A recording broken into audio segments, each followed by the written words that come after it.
مسیح یسوع میں آپ سب کی خدمت میں پاسٹر جاوید جارج کا سلام پہنچے۔ آج ہم بائبل مقدس میں سے خدا کی ذات کے متعلق سیکھنے کی کوشش کریں گے۔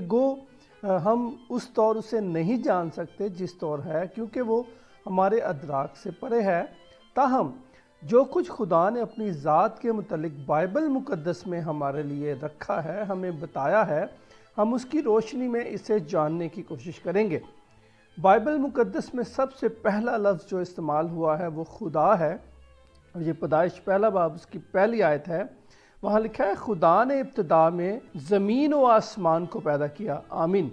اب یہاں جو خدا کے لیے عبرانی لفظ استعمال ہوا ہے وہ ایلوہیم ہے، اور اس کو لے کر بہت لوگوں کے درمیان غلط فہمی پائی جاتی ہے۔ بعض کے نزدیک یہ ایک سے زیادہ خداؤں کا مجموعہ ہے، بعض اسے ایک ہی خدا مانتے ہیں۔ بائبل مقدس میں یہ لفظ 2500 سے زائد مرتبہ استعمال ہوا ہے۔ ایلوہیم یہ لفظ الوہا کی جمع ہے، جس کے اردو معنی ہے خدا، معبود، الہ یا دیوتا۔ ایلوہیم یہ لفظ دو عبرانی الفاظ کے استعمال سے بنا ہے، الوہا جس کے معنی ہے خدا، اور اس کے ساتھ ایم لگایا گیا ہے۔ عبرانی زبان میں لفظ کو جمع کے صیغہ میں بنانے کے لیے ایم یا اوت لگایا جاتا ہے۔ بعض یہ سمجھتے ہیں کہ ایلوہیم میں 3 الوہا کی کثرت پائی جاتی ہے، یعنی ایلوہیم کے اندر 3 خدا ہیں، اور ان کے نزدیک ایلوہیم 3 الوہا کی جمع ہے۔ ایلوہیم یہ لفظ ایک سچے خدا یا ایک جھوٹے خدا یا ایک سے زیادہ جھوٹے خداؤں کے لیے بھی استعمال ہوا ہے۔ بعض لوگ یہ خیال کرتے ہیں کہ چونکہ موسیٰ نے پیدائش پہلا باب اس کی پہلی آیت میں جو خدا کے لیے لفظ استعمال کیا ہے وہ ایلوہیم ہے، اور اس لیے وہ اس بات کو بیان کرتے ہیں کہ یہ ثابت کرنا بڑا آسان ہے کہ خدا کے اندر 3 الوہا پائے جاتے ہیں، کیونکہ ایلوہیم جو ہے یہ جمع کا صیغہ ہے۔ آئیے بائبل مقدس کی روشنی میں اسے جاننے کی کوشش کرتے ہیں۔ جب ہم یسایہ کی کتاب اور اس کا 44واں باب اور اس کی 8ویں آیت میں پڑھتے ہیں تو خداوند یوں فرماتا ہے اس کے آخری حصے میں، کیا میرے سوا کوئی اور خدا ہے؟ نہیں، کوئی چٹان نہیں، میں تو کوئی نہیں جانتا۔ یہاں پر جس لفظ کا ترجمہ خدا کیا گیا ہے وہ عبرانی میں الوہا ہے۔ بس خدا فرماتا ہے کیا میرے سوا کوئی اور الوہا ہے؟ نہیں، کوئی چٹان نہیں، میں تو کوئی نہیں جانتا۔ پھر ہم یہ نہیں کہہ سکتے کہ ایلوہیم جب خدا کے بارے میں استعمال کیا جاتا ہے تو اس سے یہ مراد لیا جا سکتا ہے کہ خدا میں 3 الوہا ہیں، کیونکہ خدا ایک ہی الوہا ہے۔ ایلوہیم یہ اصطلاح خداؤں یا افراد کے جمع ہونے کا مترادف نہیں ہے، بلکہ بہت سے اوصاف کے ساتھ صرف ایک خدا ہے۔ لفظ ایلوہیم کے استعمال سے بائبل مقدس کے خدا میں سہ رخی اتحاد ثابت نہیں ہوتا، کیونکہ وہ ایک سے زیادہ خداؤں کے اتحاد میں نہیں بلکہ واحد خدا ہے۔ ایلوہیم کے استعمال سے یقیناً خدا کی ذات میں کثرت کے نظریے کا دروازہ کھل جاتا ہے، اور یہ جاننا ہمارے لیے ضروری ہے کہ یہ کیا ہے، ایلوہیم میں کس چیز کی کثرت ہے۔ ایلوہیم عبرانی محاورہ کے مطابق جمع کے صیغے سے خدا کی ہستی اور تعظیم مقصود ہے۔ بعض لوگ ایلوہیم یعنی خدا کی ذات میں 3 خداؤں کو دیکھتے ہیں اور انہیں ایک خدا کے اندر 3 خدا نظر آتے ہیں، 3 مختلف ہستیاں، 3 الوہا جو کہ اتحاد اور ٹیم کی صورت میں رہتے یا کام کرتے ہیں۔ پرانے وقتوں میں کنعان میں جب کسی شخص کے لیے جمع کا صیغہ استعمال کیا جاتا تھا تو اس سے مراد وہ شخص اپنی تمام تر صفات اور ظہوروں کے ساتھ تھا، اس لیے بادشاہ اور شہنشاہ اپنے لیے جمع کا صیغہ استعمال کرتے تھے، یعنی ہم۔ ایلوہیم بائبل مقدس میں یہ لفظ یعنی خدا ایک لقب ہے۔ خدا یا ایلوہیم کسی کا اسم ذات نہیں۔ جب کسی کو ایلوہیم خدا کہا جاتا ہے تو اس سے مراد اس کا اختیار یا عظمت یا بڑا ہونا ہے۔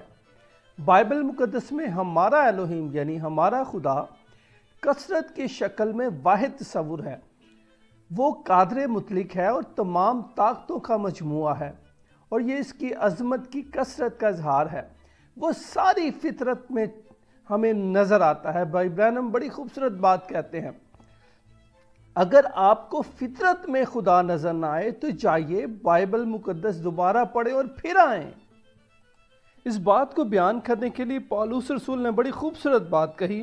جب ہم رومیو کا خط اس کا پہلا باب اور اس کی 20ویں آیت پڑھتے ہیں تو وہاں یوں لکھا ہے، کیونکہ اس کی اندیکھی صفتیں یعنی اس کی ازلی قدرت اور الوہیت دنیا کی بنائی ہوئی چیزوں کے ذریعے سے معلوم ہو کر صاف نظر آتی ہیں، یہاں تک کہ ان کو کچھ عذر باقی نہیں۔ آمین۔ اور اسی بات کو بڑے خوبصورت طریقے سے داؤد بھی بیان کرتا ہے۔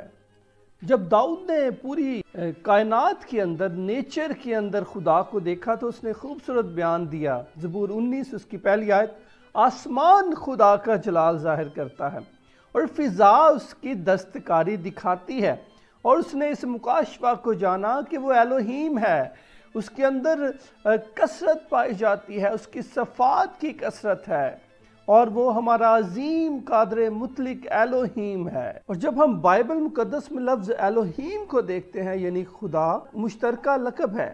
یہ خالق کائنات، بادشاہوں، فرشتوں، نبیوں، قاضیوں، دیوی دیوتاؤں اور یہاں تک کہ یعقوب کی لڑی جانے والی بڑی کشتی کے لیے بھی استعمال ہوا ہے، اور یہاں تک کہ حضرت موسیٰ کو اس کے بڑے اختیار کے باعث خدا نے کہا تو ہارون کے لیے گویا خدا ہوگا، یعنی الوہیم ہوگا۔ جب ہم خروج کو پڑھتے ہیں اس کتاب کے اندر ہم اسے دیکھتے ہیں، چوتھا باب اس کی 16ویں آیت میں یوں لکھا ہے، اور وہ تیری طرف سے لوگوں سے باتیں کرے گا اور وہ تیرا منہ بنے گا اور تو اس کے لیے گویا خدا یعنی الوہیم ہوگا۔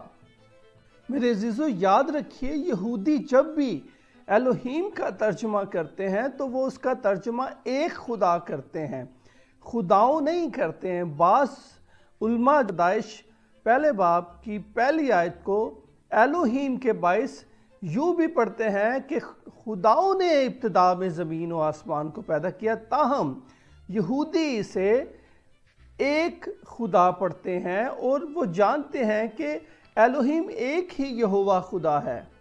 وہ سمجھتے ہیں کہ الوہیم کے اندر 3 یہوہ نہیں ہے۔ جب ہم استثنا چھٹا باب اس کی 4تھی آیت دیکھتے ہیں جہاں لکھا ہے، سن اے اسرائیل، خداوند یہوہ ہمارا الوہیم ایک ہی یہوہ ہے۔ جب الوہیم ایک ہی یہوہ ہے تو یہ کیوں کر ممکن ہے کہ اس میں ہمیں 2 سے 3 یہوہ نظر آئیں یا 2 سے 3 الوہا نظر آئیں؟ مزید ہم جب نئے عہد نامہ کا مطالعہ کرتے ہیں تو الوہیم کی صفات جو ہے اس کے ظہوروں کے اندر ہمیں نظر آتی ہے۔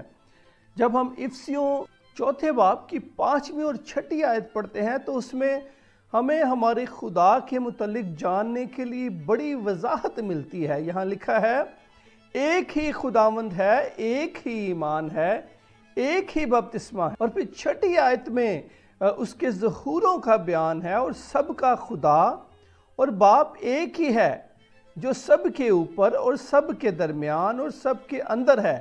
آمین۔